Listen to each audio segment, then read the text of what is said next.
सबसे पहले तो मैं हमारे प्रेरणा स्रोत प्रोफेसर पूर्ण गौड़ जी को नमन करना चाहता हूँ। जब से शिक्षा और शिक्षण क्षेत्र में आए तो इनका आशीर्वाद, प्यार और प्रेरणा मिलती रही।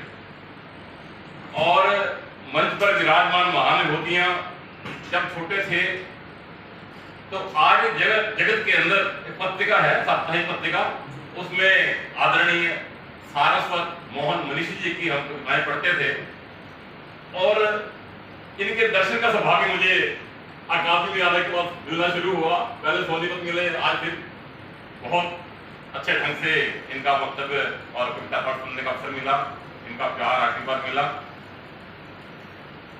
इनके चरणों में नमन।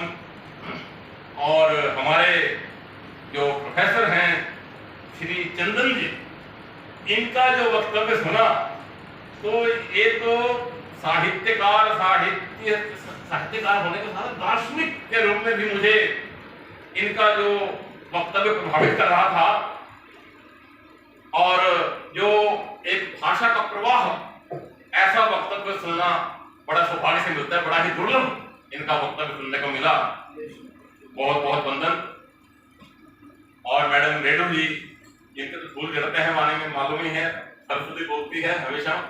पहले भी बहुत अवसर मिलते रहे इनको सुनने के, साथ काम करने के विश्वविद्यालय स्तर पर।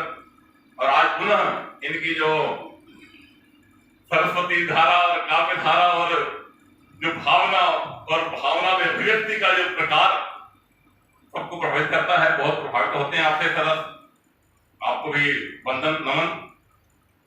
और हमारे आदरणीय हरियाणा साहित्य एवं संस्कृति अकादमी के हिंदी और हरियाणवी प्रकोष्ठ के अंदर जब से श्री धर्मदेव विद्यार्थी जी ने कार्यभार संभाला है, हम भी इनके विद्यार्थी बन गए हैं। बहुत अच्छा। और गतिविधियां दिन दूनी रात चौगुनी उन्नति कर रही हैं। और इसी भाव से मैंने कहा कि सारे विश्व के अंदर सारे विश्व के अंदर संस्कृत हिंदी का आर्यत्व का हिंदुत्व का परचम फैलेगा, इसमें कोई संदेह नहीं है।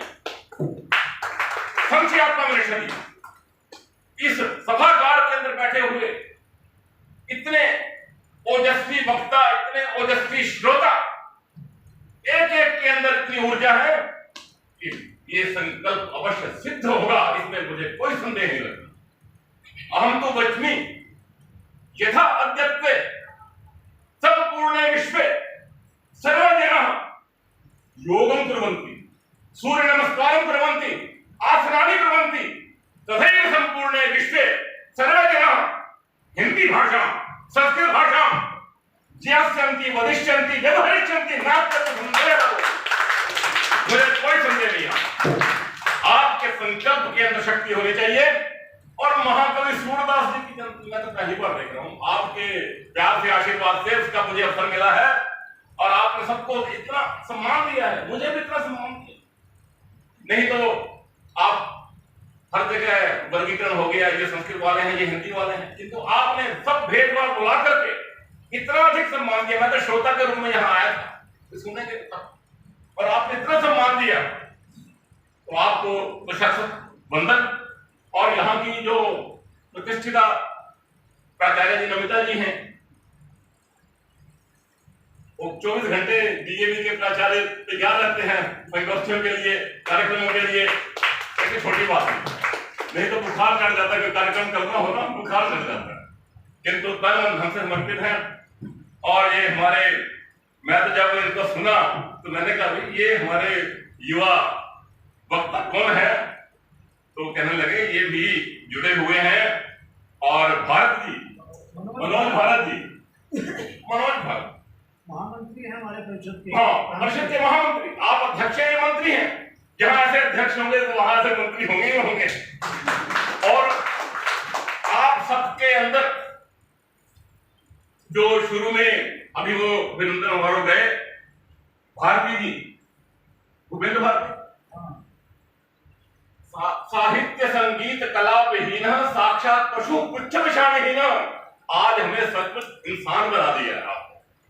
ये सूर सागर लिखने वाले हमारे जो महाकवि सूरदास, उनकी जयंती के माध्यम से हम सब एक साहित्य, संगीत, कला की काव्य धारा में जो बहे, हमारा सत्वोद्रेक हुआ, रस निष्पत्ति हुई, रसो वही सह की साक्षात अनुभूति हुई, जीवन की धन्यता का अनुभव हुआ।